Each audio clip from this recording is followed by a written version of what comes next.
नमस्कार, ध्येय टीवी के डेली एमसीक्यूज़ प्रोग्राम में आपका स्वागत है। इस प्रोग्राम के तहत हम आपके लिए लेकर आते हैं आईएएस, पीसीएस और अन्य प्रतियोगी परीक्षाओं के लिए कुछ ज़रूरी बहुविकल्पीय प्रश्न।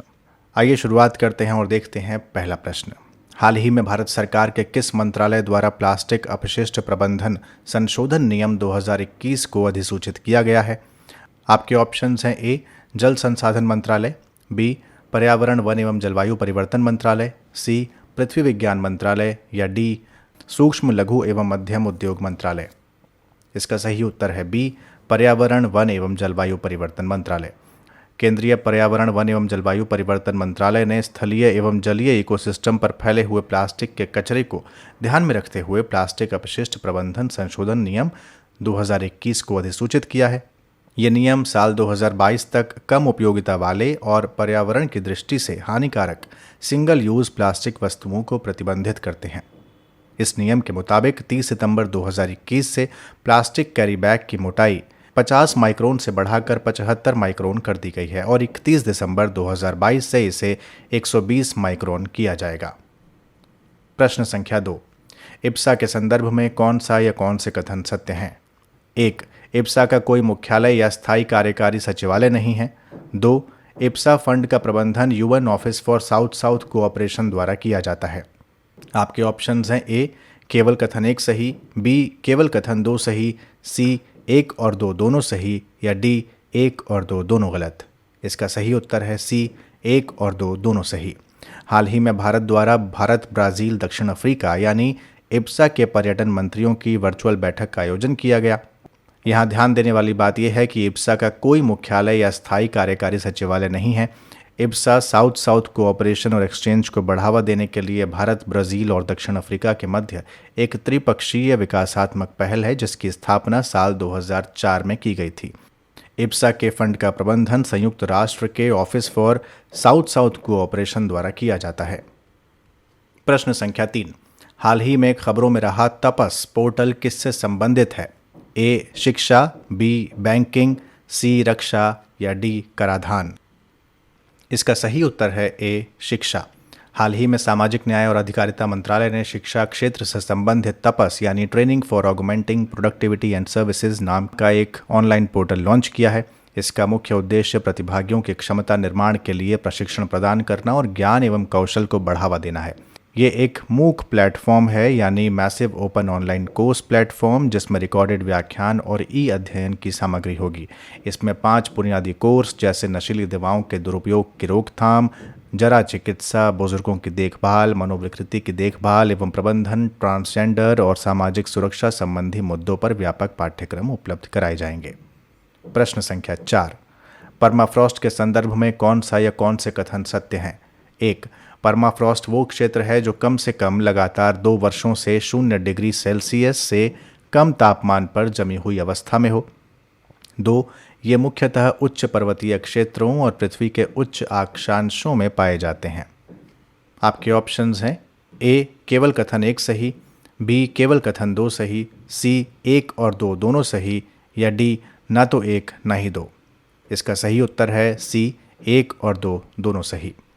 परमाफ्रॉस्ट पृथ्वी के एक बड़े क्षेत्र को कवर करते हैं। उत्तरी गोलार्ध की लगभग 1/4 भूमि में परमाफ्रॉस्ट मौजूद हैं। ये स्थायी रूप से मुख्यतः उच्च पर्वतीय क्षेत्रों और पृथ्वी के उच्च अक्षांशों में पाए जाते हैं।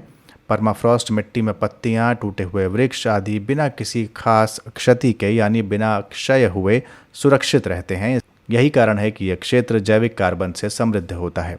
हाल ही में वैज्ञानिकों ने रूस के साइबेरिया के परमाफ्रॉस्ट में 2 केव लॉइन शावकों की खोज की जो 28,000 साल से दबे हुए थे। अंतर्राष्ट्रीय सैन्य खेलों के संबंध में सही कथन हैं। 1. इसकी शुरुआत साल 2015 में की गई थी। 2. इसका आयोजन रूस के रक्षा मंत्रालय द्वारा वार्षिक तौर पर किया जाता है। आपके ऑप्शंस हैं केवल कथन 1 सही, केवल कथन 2 सही, सी 1 और 2 दोनों सही या डी 1 और 2 दोनों गलत। इसका सही उत्तर है सी 1 और 2 दोनों सही। 22 अगस्त 2021 से 4 सितंबर 2021 तक अंतर्राष्ट्रीय सैन्य खेलों का आयोजन हो रहा है। अंतर्राष्ट्रीय सैन्य खेल रूस के रक्षा मंत्रालय द्वारा वार्षिक रूप से आयोजित होता है, जिसमें विश्व भर से सेनाएं भाग लेती हैं। मूल रूप से रूस में आयोजित होने वाले इन खेलों को खेलों की प्रकृति के हिसाब से रूस सहित 11 अलग अलग देशों में करवाया जाएगा। इस वर्ष सैन्य खेलों के 7वें संस्करण में 42 देशों की 280 से अधिक टीमें भाग लेंगी। इसकी शुरुआत साल 2015 में हुई थी और इन खेलों को वॉर ओलंपिक की संज्ञा भी दी जाती है। प्रश्न संख्या 6, स्लेंडर लॉरिस के संदर्भ में कौन सा या कौन से कथन सत्य हैं? 1, ये भारत और भूटान की स्थानिक या मूल लॉरिस की एक प्रजाति है। 2, ये उष्णकटिबंधीय वर्षा वनों, झाड़ीदार जंगलों, पर्णपाती वनों और दलदली भूमि पर पाए जाते हैं। आपके ऑप्शंस है ए केवल कथन 1 सही, बी केवल कथन 2 सही, सी 1 और 2 दोनों सही, या डी न तो 1 न ही 2। इसका सही उत्तर है बी केवल कथन 2 सत्य। हाल ही में पर्यावरणविदों ने मांग की है कि स्लेंडर लॉरिस के संरक्षण के लिए तमिलनाडु के कदवू रिजर्व फॉरेस्ट को वन्यजीव अभयारण्य घोषित किया जाए। ये भारत और श्रीलंका की स्थानिक मूल लॉरिस यानी प्राइमेट की एक प्रजाति है। ये अपना अधिकांश जीवन वृक्षों पर व्यतीत करते हैं। IUCN ने इन्हें संकटग्रस्त श्रेणी में रखा है और ये उष्णकटिबंधीय वर्षा वनों, झाड़ीदार जंगलों, अर्धपर्णपाती वनों और दलदली भूमि पर पाए जाते हैं।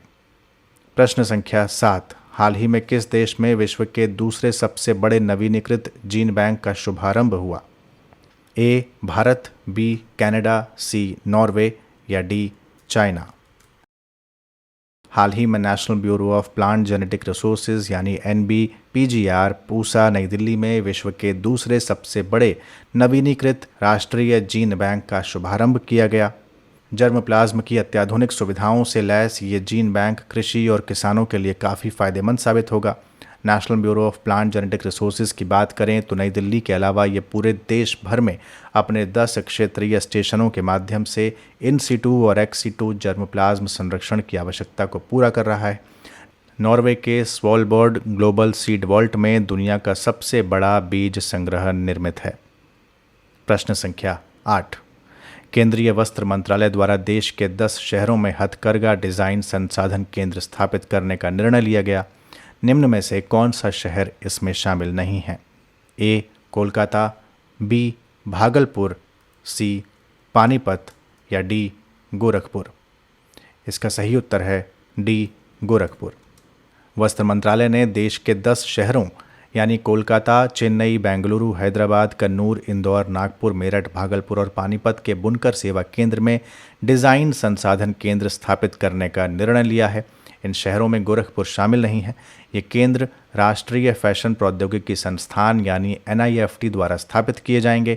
ये संसाधन केंद्र निर्यातकों, निर्माताओं, डिज़ाइनरों, बुनकरों और अन्य संबंधित लोगों के लिए डिज़ाइन और संसाधनों की एक रेपोजिटरी उपलब्ध कराएंगे और हथकरघा क्षेत्र में डिज़ाइन आधारित उत्कृष्टता का निर्माण इससे होगा। गौरतलब है कि भारत में 7 अगस्त का दिन राष्ट्रीय हथकरघा दिवस के रूप में मनाया जाता है। प्रश्न संख्या 9, ट्राइफेड यानी भारतीय जनजातीय सहकारी विपणन विकास महासंघ के बारे में निम्नलिखित में से कौन सा या कौन से कथन सत्य हैं? 1, यह ग्रामीण विकास मंत्रालय के एक स्वतंत्र निकाय के रूप में कार्य करता है। 2, ये राज्यों, जिलों, गांवों में नए कारीगरों और उत्पादों की पहचान करने के लिए जनजातीय कारीगर मेलों यानी ट्राइबल आर्टिसन मेलाज यानी TAMs का आयोजन करता है। आपके ऑप्शंस हैं केवल कथन 1 सत्य, बी केवल कथन 2 सत्य, सी 1 और 2 दोनों सही, या डी न तो 1 न ही 2। इसका सही उत्तर है बी केवल कथन 2 सही। ट्राइफेड राष्ट्रीय स्तर का एक संगठन है जो जनजातीय मामलों के मंत्रालय के प्रशासनिक नियंत्रण में कार्य करता है। इसका उद्देश्य जनजातीय लोगों को ज्ञान, उपकरण और सूचना के साथ साथ सशक्त बनाना है ताकि वे अपने कार्यों को अधिक व्यवस्थित एवं वैज्ञानिक तरीके से पूरा कर सकें।